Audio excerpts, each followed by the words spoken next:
গল্প পরিণীতা, লেখায় ফাবিহা ফেরদৌস। ফুপুর সংসারে আমি একটা অপ্রয়োজনীয় বস্তুর মতো। বিষয়টা স্বাভাবিক, একে তো ফুপু যৌথ পরিবারের বউ, এসবের মধ্যে সেই পরিবারে আমার থাকাটা ফুপুর জন্য বাড়তি একটা ঝামেলার মতো। অবশ্য ফুপু নিজেই সেই ঝামেলাটা মাথা পেতে নিয়েছেন। আমার নিজের পরিবার না থাকায় ফুপু আমাকে ওনার পরিবারের অংশ বানিয়ে নেন। এজন্য কম কথা শুনতে হয়নি ওনাকে। মুখ বুজে সহ্য করেছেন, না করেও উপায় নেই।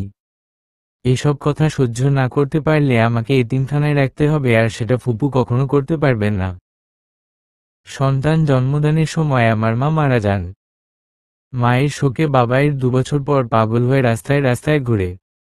আমি তখনও খুব ছোট। বাবা মা পালিয়ে বিয়ে করেন। সেই থেকে নানাবাড়ির সাথে মায়ের কোন সম্পর্ক নেই আমাদের। মাও কোনোদিন যোগাযোগ করেনি। জানি না মৃত্যুর খবর পেয়েছিলেন কিনা। সেই তখন থেকে একটা মেয়ের জন্য আশ্রয় হয়ে দাঁড়ানি ফুপু। মা মারা যাওয়ার পর যতদিন বাবা ভালো ছিলেন ততদিন ফুপু বাড়িতে এসে আমাদের দেখাশোনা করে গেছেন। কিন্তু বাবার অসুস্থতার পর আমাকে আর একা ঘরে রাখার সাহস হয়নি ওনার। আমি তখন 6-7 বছরের বালিকা। বাবার চিকিৎসা করানোর মতো অবস্থা ফুপুর ছিল না। তবুও একটা সরকারি মানসিক হাসপাতালে ভর্তি করিয়ে দেন। ফুপুর যৌথ পরিবারের পারিবারিক অবস্থা খুব একটা সচ্ছল না। ফুপা কম আয় করলেও বাকিদের আয় মোটামুটি চলে যেত ওনাদের। এরকম একটা পরিস্থিতিতে আমিও ওনাদের উপর বোঝার মতো।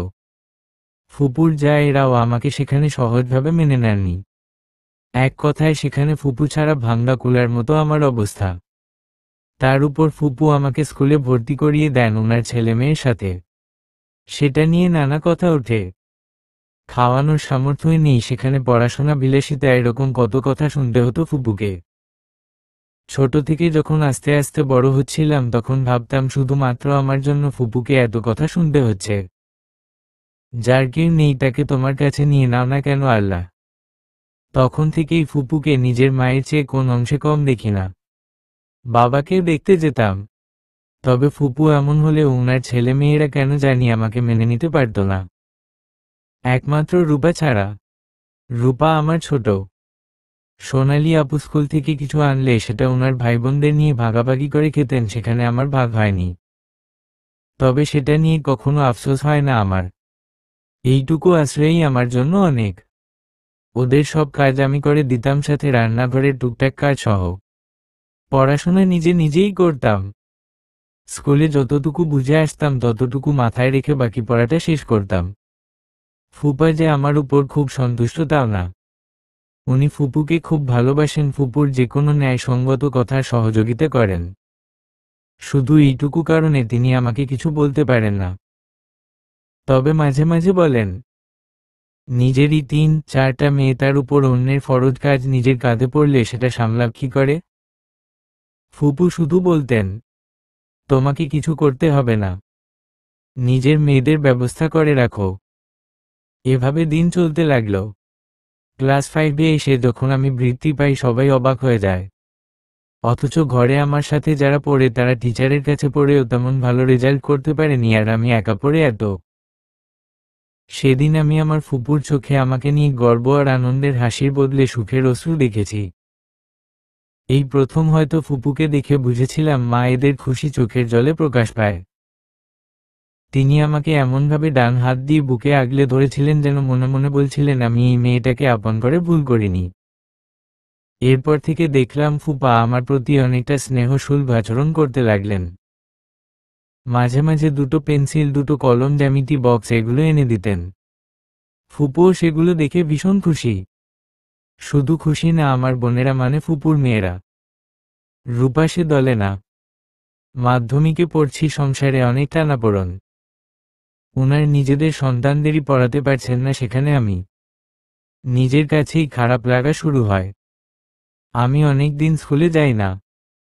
স্কুল থেকে খবর আসে, আমাকে ডেকে নিয়ে বলা হয় স্কুলে যাওয়ার কথা। আমি আমার সবকিছু বললাম। ওনারা বলেন আমার কোন খরচ লাগবে না। আমি যে বৃত্তি পেয়েছি সেখান থেকে সব খরচ বহন করবে সরকার ক্লাস 8 অবধি। ফুপু কথাগুলো শুনে অনেক খুশি হন আর মন খুলে দোয়া করেন। ওনাদের পরিবারের অবস্থা অন্যরকম হতে লাগল। যৌথ পরিবারে ভাঙ্গনের সুর দেখা দিল। একে তো ফুপা খুব একটা আয় নেই একটা ছোট্ট দোকান ছাড়া, সেটাও খুব একটা চলে না। পরিবারের এমন অবস্থা দেখে আমার কেমন জানি খারাপ লাগা শুরু হলো। পড়াশোনায় মন নেই। ক্লাস 8-এর প্রথম পরীক্ষা বেশ একটা ভালো হয়নি। সেদিন ফুপুর সাথে তরকারি কাটছিলাম। সোনালি আপু হাসতে হাসতে ঘরে এসে বলে, দেখো মা, তোমার আদরের নয়নের রেজাল্ট দেখো, অঙ্কে ফেল করেছে। আমি খাতাটা হাতে নিয়ে কান্না করে দিলাম। সেদিন আমাকে নিয়ে অনেক হাসাহাসি করল সবাই, শুধু ফুপু আর আরও একজন ছাড়া। ফুপু বললেন, এভাবে আমাকে নিচু করতে পারলি? ক্লাসে যতটুকু পড়ি তা দিয়ে বাকিটা শেষ করতে পারি না একা। ঠিক তখনই সন্ধ্যায় আসিফ ভাই এসে আমার পাশের চেয়ারে বসে অঙ্ক বুঝিয়ে দিতে লাগলেন। ফুপু আর এই মানুষটা হাসেনি। আসিফ ভাই ফুপুর বড় জায়ের ছেলে। দেখতে যেমন ভালো তেমনই কথাবার্তাও অমায়িক। বেশ অনেকদিন আমাকে এভাবে বাকি সাবজেক্টগুলোতে সাহায্য করতে লাগলেন। ওনার সহায়তায় আমি আবারও ক্লাস 8-এ বৃত্তি পাই। সেদিন আরেকবার ফুপু সবার মুখের উপর তালা লাগিয়ে দেন। তখন আমি সদ্য কিশোরী। এই ঘর আর ঘরের পরিস্থিতির বাইরে কখনো কোন চিন্তা কিংবা কল্পনার জগৎ ছিল না আমার। তবে আমার রেজাল্টে আসিফ ভাইয়ের মুখে হাসি দেখে আমার কেমন জানি অন্যরকম ভালো লাগা শুরু হলো। আমি জানতাম না সেই ভালো লাগাটা আসলে কি, তবে তাকে নিয়ে ভাবতে ভালো লাগতো। নতুন অন্যরকম স্বপ্নে বিভোর হতে লাগলাম আনমনে। কোনটা ঠিক কোনটা ভুল সেই চিন্তা আমার মাথায় নেই, এমনকি আমার অবস্থান কোথায় সেটাতে খেয়াল নেই। অন্যদিকে পরিবার ভেঙে যাচ্ছে।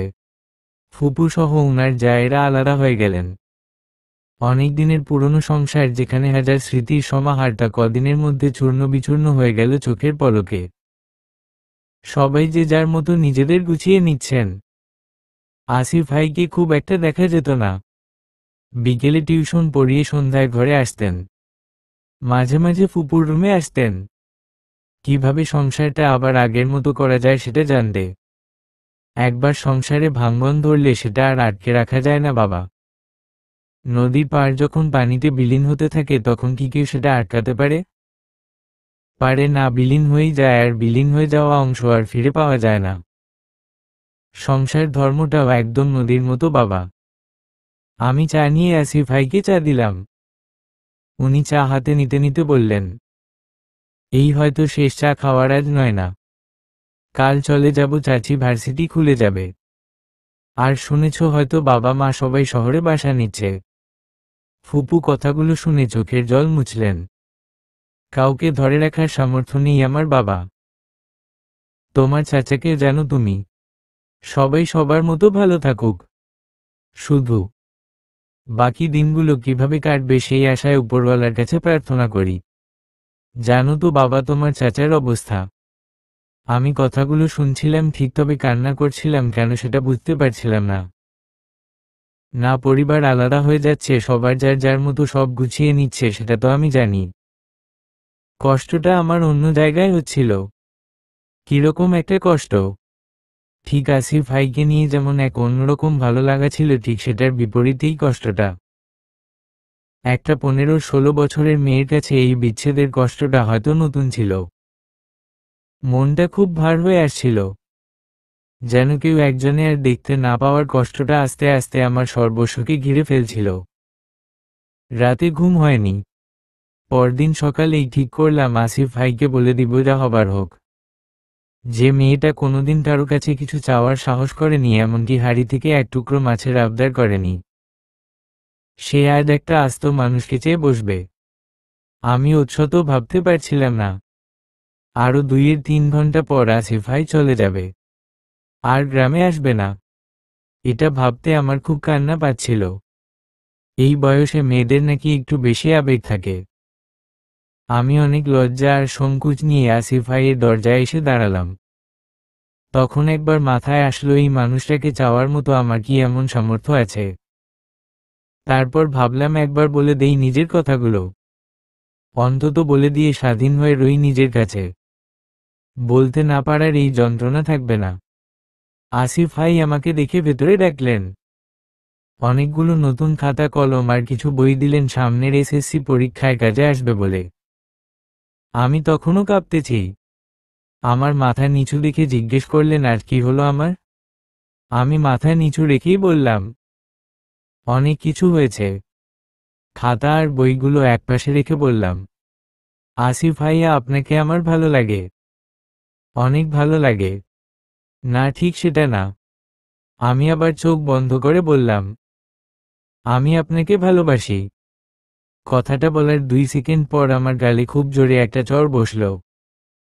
ভাবতে পারছিলাম না আমার পছন্দের মানুষটা গায়ে হাত তুলতে পারে। আমি মাথা নিচু রেখে চোখের জল ফেলছিলাম। মুখ উপরে তোলার সাহস হচ্ছে না। দেখছিলাম আমার চোখের জল কিভাবে মাটি স্পর্শ করছে। তারপরও কাঁপতে কাঁপতে চোখ খুলে চেয়ে দেখি চাচি দাঁড়িয়ে, মানে ফুপুর যা আসিফ ভাইয়ের মা। মূলত উনি আমাকে চড়টা মেরেছেন। আসিফ ভাই কিছুটা অবাক হয়ে দাঁড়িয়ে আছে। ঠিক এই মুহূর্তের ঘটনাটি কি ঘটে গেল সেটাই হয়তো ভাবছেন। একে তো আমি এসব বলেছি পরপরই, আবার চাচি সেসব পেছনে থেকে শুনতে পেয়ে এরকমভাবে একটা ঘটনা ঘটে যাবে বুঝে উঠতে পারিনি কেউ। আবেগে যা বলার তা বলে দিয়েছি ঠিক, কিন্তু এই মুহূর্তে লজ্জায় আমার মাটি ভেদ করে লুকিয়ে থাকতে ইচ্ছে করছে। চাচি চড়টা মেরে চুপ থাকেননি মোটেও। আসিফ ভাইকে পাওয়ার মতো কি আছে আমার? না একটা ঘর পরিবার আছে নিজের, না আছে ওটা রূপ। রূপ বলতে আমি ওটা খারাপও নই, কিন্তু এই মুহূর্তে চাচির কাছে আমি একমাত্র কুৎসিত মেয়ে। তবে একটা সমস্যা আছে আমার। অবশ্য আমি সেটাকে সমস্যা মনে করি না। অন্যরা বলে আমি খাটো, অনেকটা খাটো। আমার মা কিংবা বাবা কেউই খাটো না, কিন্তু আমি খাটো। যাই হোক, সেটা উপরওয়ালার দেওয়া, আমার তো এতে হাত নেই। আর খাটো না হয়ে লম্বা হলেই কি আসিফ ভাইকে পেতাম? না, পেতাম না মনে হয়। আমার সেই যোগ্যতা নেই। আমি সব শুনছিলাম, আবার মনে মনে অনুশোচনা হচ্ছিল কেন বলতে গেলাম। যতটুকু পছন্দ করত সবাই, সেটাও আজ নিজের ভুলে হারালাম হয়তো।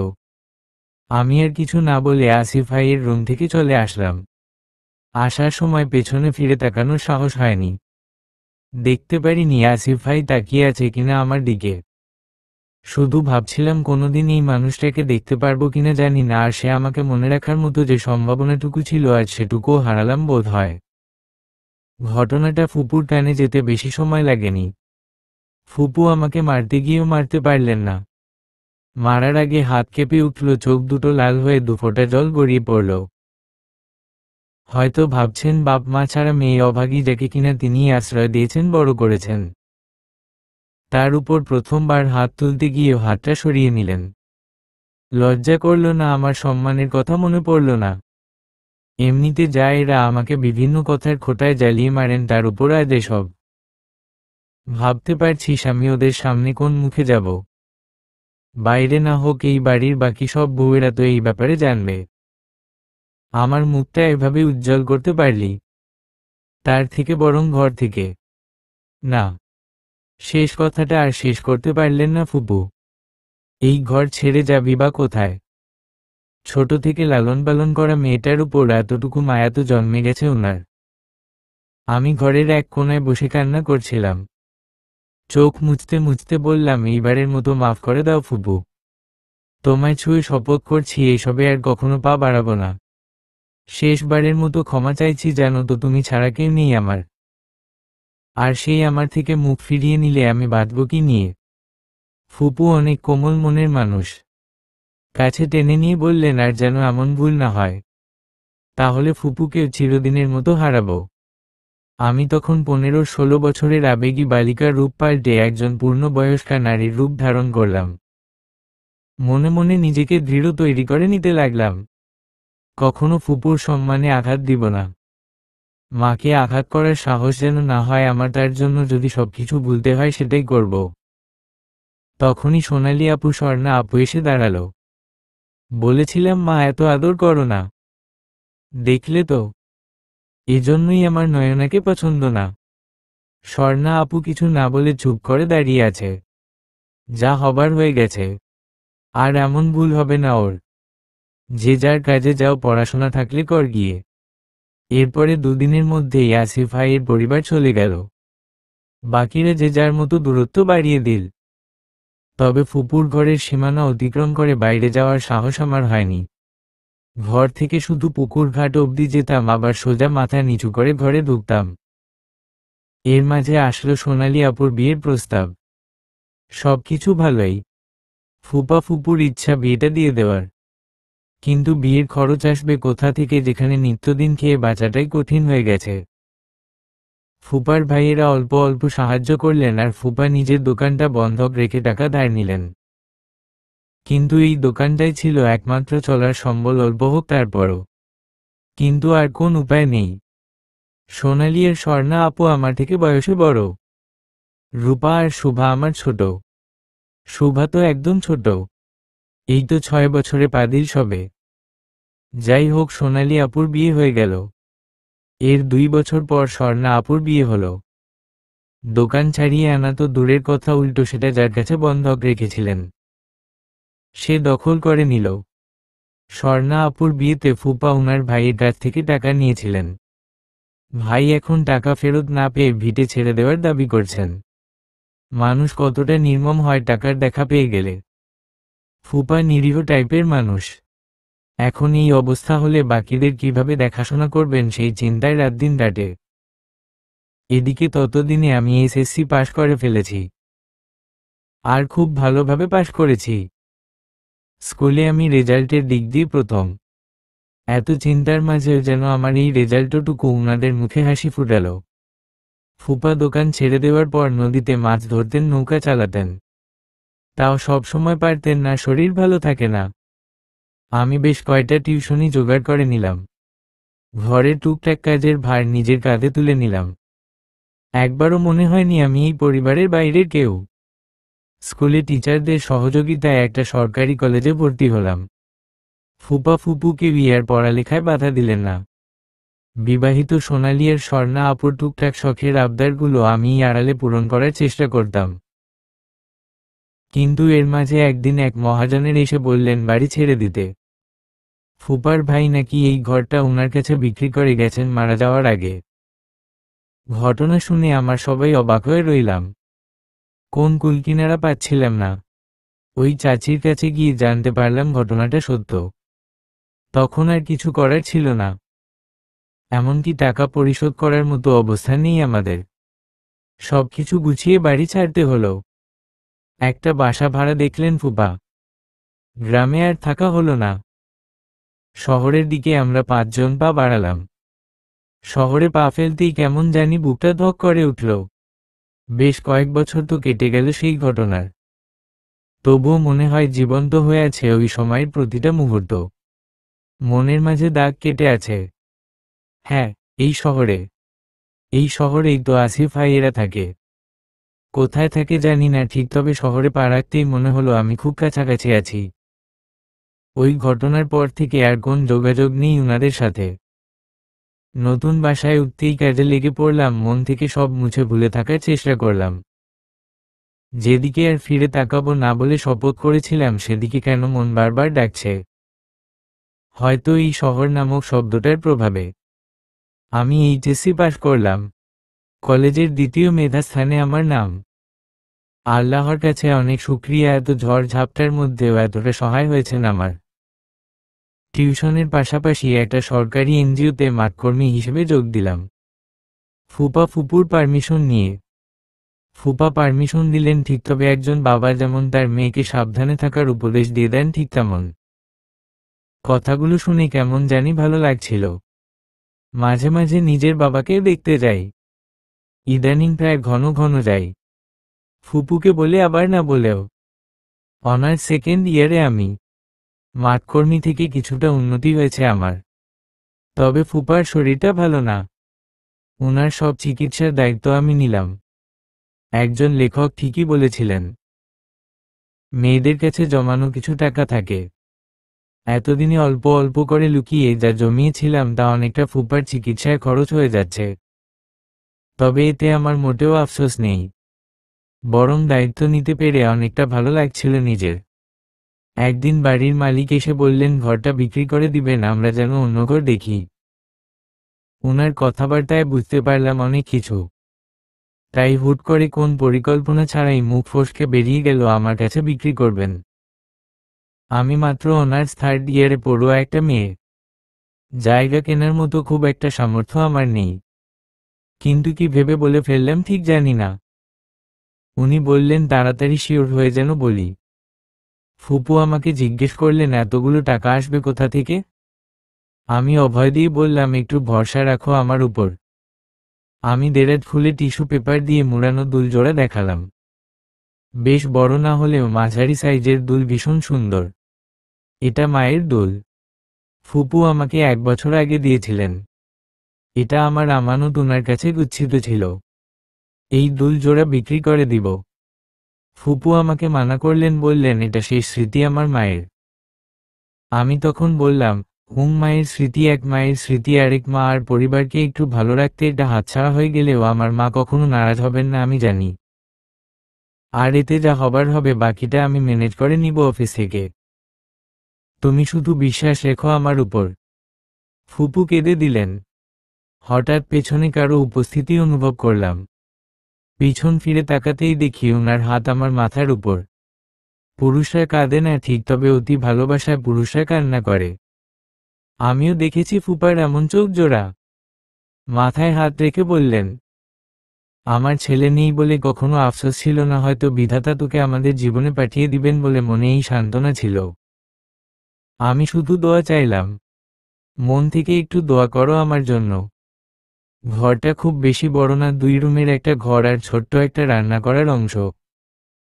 তবুও নিজেদের বলে তো কিছু একটা হবে। পরদিন অফিস থেকে তাড়াতাড়ি চলে আসি। বাড়ি ফিরে একটা বাচ্চাকে দরজার সামনে দেখতে পেয়ে মনটা ভালো হয়ে গেল। না তো আপুদের কারো ছেলে নয়, তাহলে কে এলেন বাসায়? ভেতরে ঢুকতেই আমার শরীরে অন্যরকম শিহরণ বয়ে গেল। শরীরটা ঠান্ডা হয়ে গেল বোধ হয়। না, মানুষটাকে চিনতে আমার ভুল হয়নি, তবে সামনে যাওয়ার সাহস হয়নি। রূপার কাছ থেকে জানলাম বাবাকে দেখতে এসেছেন আসিফ ভাই। আমি এক মুহূর্তের জন্য নিজেকে ধরে রাখতে পারছি না। কতদিন দেখি না মানুষটাকে, কতদিন। ভাবতেই তাকে নিয়ে সব শূন্যতা ঘিরে ফেলল আমাকে। দেখার ইচ্ছে থাকলেও সামনে যাওয়ার সাহস নেই। সেই অতৃপ্তি নিয়ে টিউশনির নাম করে পাশে এক বান্ধবীর বাসায় চলে গেলাম। ঘরে থাকলে কখন কি করে বসি ঠিক নেই। তবে বাচ্চাটা কার? যাই হোক, এত ভাবতে ইচ্ছে করছে না আমার। শরীরটা কেমন গুলিয়ে যাচ্ছে। 2 ঘন্টা পর ঘরে আসি। নিজের রুমে গিয়ে দেখতে পেলাম নতুন একটা বই। বইয়ের মধ্যে চিরকুট। চিরকুটটাকে লিখেছে সেটা নিচে দেওয়া আছে আসিফ। নামটা দেখতেই শরীরে সব লোম খাড়া হয়ে গেল। এটাও কি সম্ভব? মাথায় ভীষণ যন্ত্রণা অনুভব করলাম। যা দেখছি তা সত্যি তো? লেখা ছিল, অবেলায় ফোটা মুকুল মল্লিকা আজও আমার কাছে সে বড় পবিত্র পুষ্পের ন্যায়। তার হৃদয়ের শুভ্রতায় আজ আমার গহীন হৃদয় আলোকিত। একটি বার আসবে শেষ বিকেলের শুভ্রতা নিয়ে খেয়া পারে একটি বারের জন্য। কাল বিকেলে। লাইনগুলো বারবার পড়ছিলাম। নিজের চোখকে যেন বিশ্বাস হচ্ছে না। তাহলে কি আসিফ ভাই আমাকে পছন্দ করে? তার কাছ থেকে তো কোনোদিন সেরকম কোন আভাস পাইনি। নাকি সেরকম কোন সুযোগ মিলেনি ওনার? আমি আর ভাবতে পারছিলাম না। বুকের গভীরে যে কাঁপন শুরু হলো তা বলে বোঝানোর মতো না। আমি চিরকুট হাতে নিয়ে বসে পড়লাম একদম ফ্যানের নিচে। কোন দিকদিশা খুঁজে পাচ্ছি না। সেই পুরনো আবেগ, আমার প্রথম আর শেষ ভালো লাগার মানুষটা যে আমাকে এভাবে এসে ধরা দিবে আমি যেন কল্পনাও করতে পারছি না।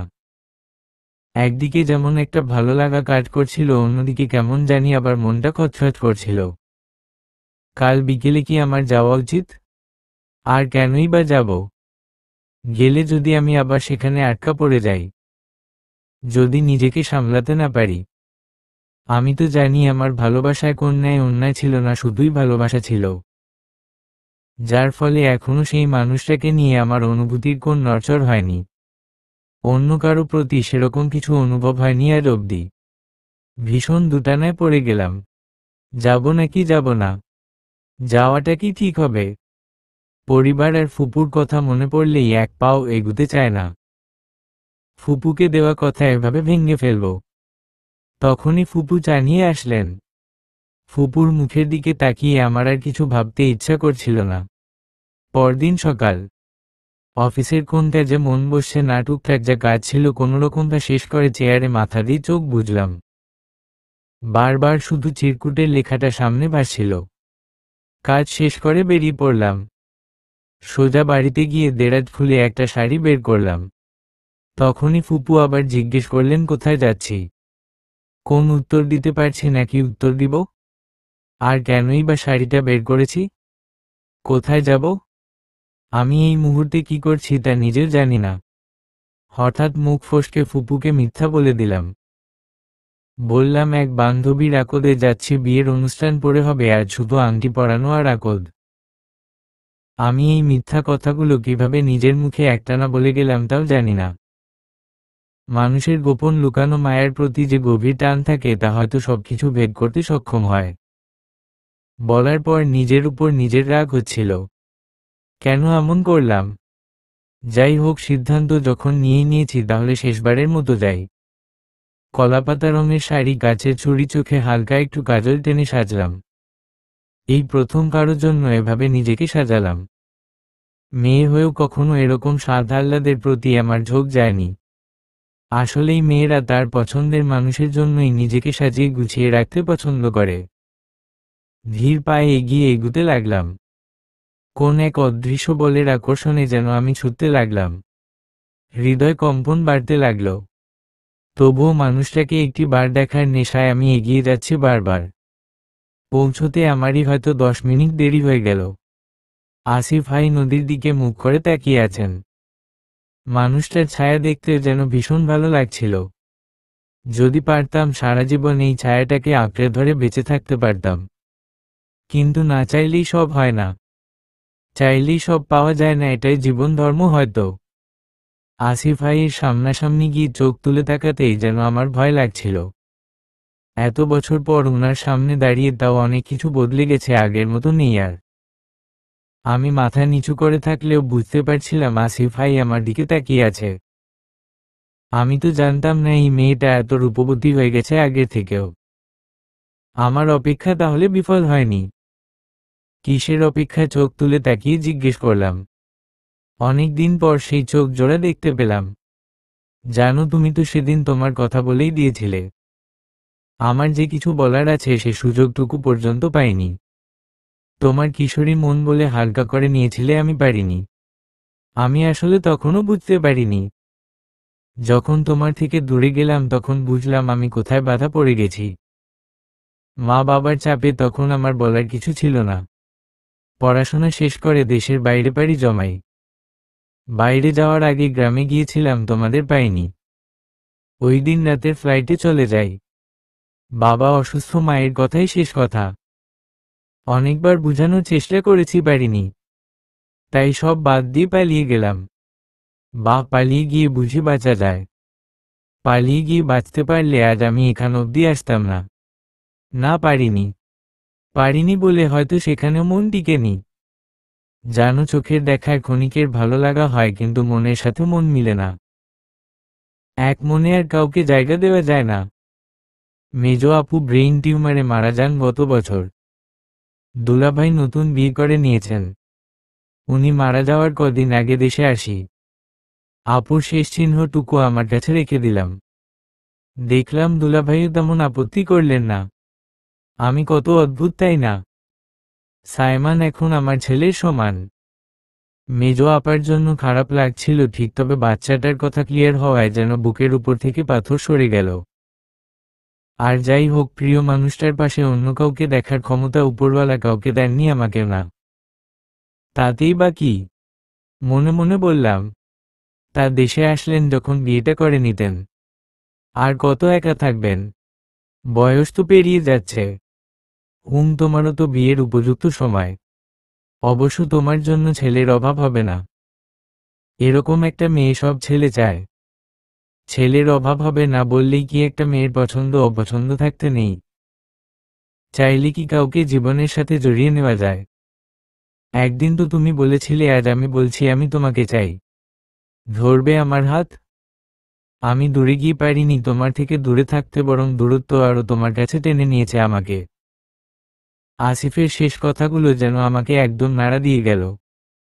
কোন মেয়ের কাছে এটাই হয়তো সর্বোচ্চ চাওয়া থাকে, তার ভালোবাসার মানুষের কাছে। কিন্তু না, আমি আর সেই 15-16 বছরের কিশোরী নই। এখন আমার পুরো একটা পরিবার আছে, দায়িত্ব আছে, আর সবশেষে আমার ফুপুর কাছে দেওয়া কথা। আমি বললাম, জানেন আগে বয়স কম ছিল, যখন যা কিছু মুখে আসতো বলে দিতাম, কি হবে না হবে ভাবতাম। আসলে তখন ভাববার এত বয়সও ছিল না।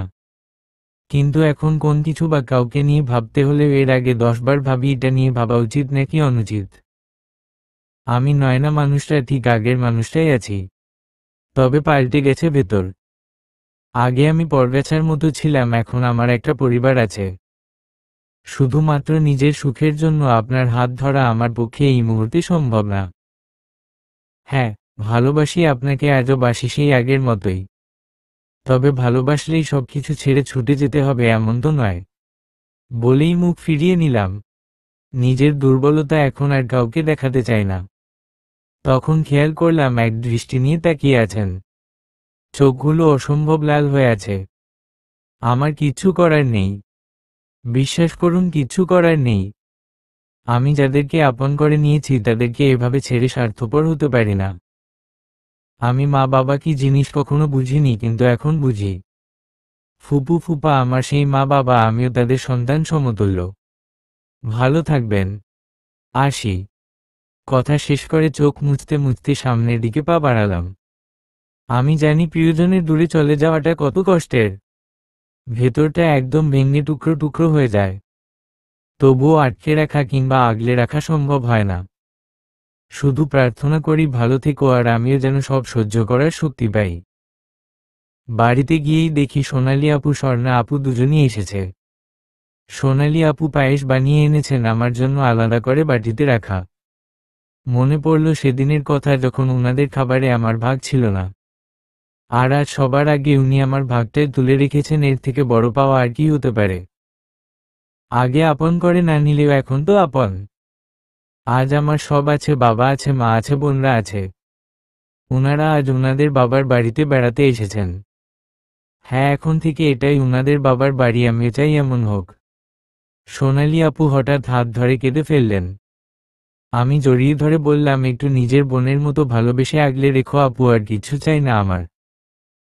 এই তো বেশ আছি আমার সবকিছু নিয়ে। কদিন পরে এক বিকেলে দরজার সামনে কেউ একজনকে দেখে থমকে গেলাম সবাই। মেজো চাচি, আসিফ ভাইয়ের মা। এত বছর পর। কোন বাড়তি কথা না বলে ফুপুকে বললেন, আমরা তো একই পরিবারের মানুষ, আলাদা হয়েছি মাত্র। চাইলেই আবার একসাথে থাকতে পারি। আজ আমাকে ফিরিয়ে দিস না বোন। আমার সামনে এসে বললেন, আমার ছেলেকে ভালোবাসতে পারবি তো এরকমভাবে সব সময়। ফুপু আমার হাত ধরে অভয় দিলেন। ভালোবাসাকে প্রত্যাখ্যান করার ক্ষমতা কোন মেয়ের নেই। আমি আজও নীরবে শুধু দুফোঁটা চোখের জল ফেললাম। জানলার পাশে দাঁড়িয়ে আসিফ একটা নীল রঙের শাড়ি আর চুড়ি এগিয়ে দিয়ে বললেন, সারা জীবন সাজবে আমার জন্য। আমি ভাবছি উপরওয়ালা সব সুখ একসাথে দিয়ে দিয়েছেন আমাকে। কষ্টের পর আল্লাহ সুখ দেন নিশ্চয়ই। আজ আমি সব পূর্ণে পরিণীতা। সমাপ্ত।